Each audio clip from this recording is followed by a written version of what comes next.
Science has just shattered the limits of biology. What if I told you a living creature born with two biological fathers just made history? No mothers, no eggs, just groundbreaking gene editing. This isn't science fiction, it's the latest breakthrough from researchers in China. And what they discovered might one day allow two men to have a child together, sharing DNA from both fathers.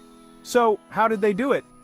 Scientists at the Chinese Academy of Sciences engineered an egg, without using a female. Instead, they took sperm from one male, turned it into a stem cell, and then converted it into an egg.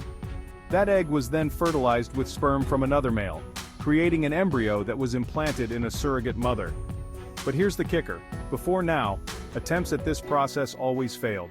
The mice didn't survive. Their genes couldn't properly combine. Until now. Scientists cracked the code by editing 20 key genes, fixing the imprinting errors that had always doomed bipaternal mice in the past. The result? For the first time ever, a mouse with two fathers survived into adulthood.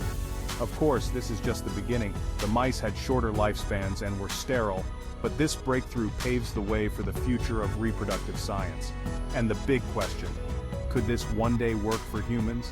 Scientists believe it's possible, but major hurdles remain. Ethical concerns, genetic safety, and of course the law. Still, the idea that two men could one day have a child, one truly theirs, is no longer just a dream. It's on the horizon. What do you think? A scientific revolution or a step too far? Let us know in the comments. Like, share, and subscribe for more mind-blowing discoveries in genetics and beyond. LG News.